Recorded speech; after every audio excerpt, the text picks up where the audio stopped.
Bienvenue à tous sur Afrique Sport pour le 13h de ce mercredi 19 avril 2023 que nous débutons avec Choupo-Moting. Avec le retour avorté du Lion indomptable ce week-end à cause d'un genou fragile, Thomas Tuchel avait été contraint de se passer de son attaquant pour la réception de Hoffenheim le samedi 15 avril à l'occasion de la 28e journée de Bundesliga, un but partout. À nouveau engagé dans une course contre la montre, l'international camerounais 73 sélections 21 buts pourrait toutefois faire son retour en compétition dès ce mercredi en Coupe d'Europe. En conférence de presse ce mardi, son entraîneur s'est montré optimiste à ce sujet à la veille du match le plus important de la saison pour le Bayern Munich. Nous devons attendre de voir comment son genou réagit. Si tout se passe bien, il pourrait débuter, a affirmé Thomas Tuchel, qui a souligné l'importance du profil du Camerounais face à la machine élaborée par Pep Guardiola. Surclassé à l'aller, le Bayern Munich, englué dans la polémique Sadio Mané, au pire des moments, est condamné à l'exploit pour atteindre le dernier carré de la Ligue des Champions.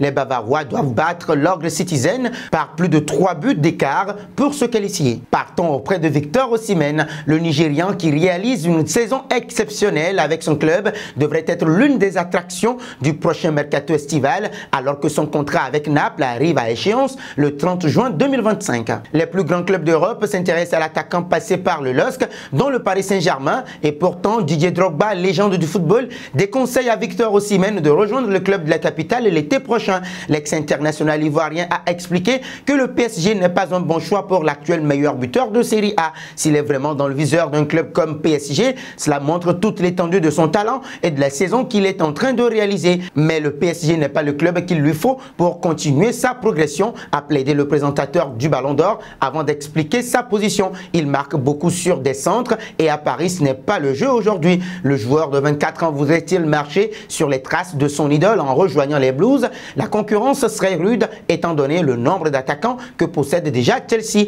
Mais Osimhen pourrait très bien réussir à se faire une place au vu de ses performances exceptionnelles des derniers mois.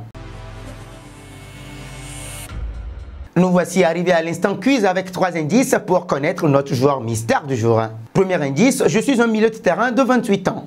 Deuxième indice, actuellement en prêt, je joue en Série A. Troisième indice enfin, j'ai joué à l'AS Rome et au Zénith Saint-Pétersbourg.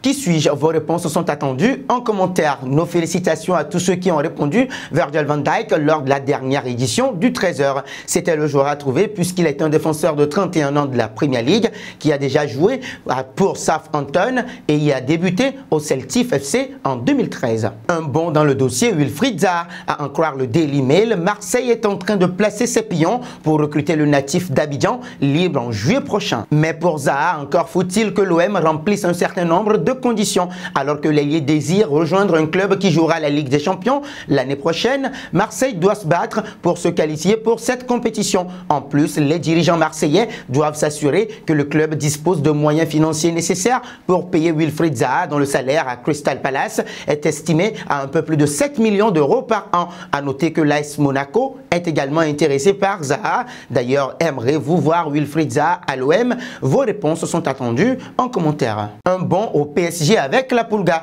2 ans après son départ, les Blaugrana ont l'occasion de faire revenir Lionel Messi pour remporter la Ligue des Champions. Depuis la fin de la Coupe du Monde, les dirigeants du Barça seraient en contact avec l'attaquant argentin pour le convaincre de ne pas renouveler son contrat au PSG. Cette semaine, ce dossier aurait pris une nouvelle tournure. Selon les informations du journaliste espagnol Fernando Polo, le Barça souhaiterait offrir un contrat de 2 ans à Lionel Messi. Les Blaugrana estiment que la signature de la Pulga permettrait de générer 250 à 300 millions d'euros. L'avenir de Lionel Messi devrait donc se jouer entre le Paris Saint-Germain et le Barça. Néanmoins, les Catalans pourraient prendre l'avantage dans les prochaines semaines. L'éventuel départ de Lionel Messi en fin de saison pousse les dirigeants du PSG à chercher des solutions. Les Parisiens souhaiteraient recruter un nouvel attaquant et plusieurs pistes prestigieuses sont étudiées. Le Paris Saint-Germain serait intéressé par l'international anglais Harry Kane. Le capitaine de la sélection anglaise est en fin de contrat en 2024 et sa situation contractuelle pourrait faciliter son transfert au PSG.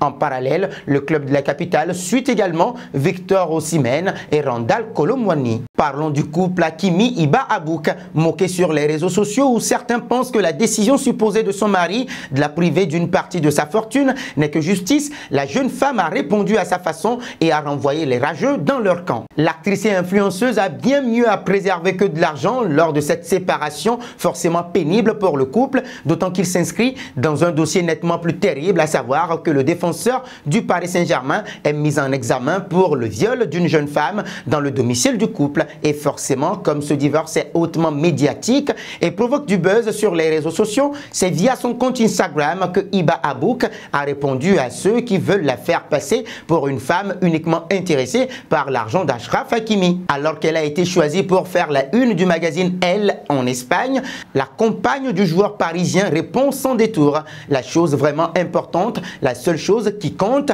mes enfants. De quoi faire taire une bonne fois pour toutes ces rumeurs dont ses proches pensent qu'elle aurait été lancée par l'entourage de la star du football marocain et du Paris Saint-Germain afin de l'unir. Terminons au Real Madrid. Pour son 50e match en Ligue des Champions, Karim Benzema n'aura étonnamment pas fait trembler les filets adverses, et ce malgré la victoire des Merengues 0-2. L'attaquant français, buteur jusqu'ici lors de chaque rencontre à élimination directe du Real Madrid dans la compétition, est cette fois resté muet face à Chelsea à Stamford Bridge.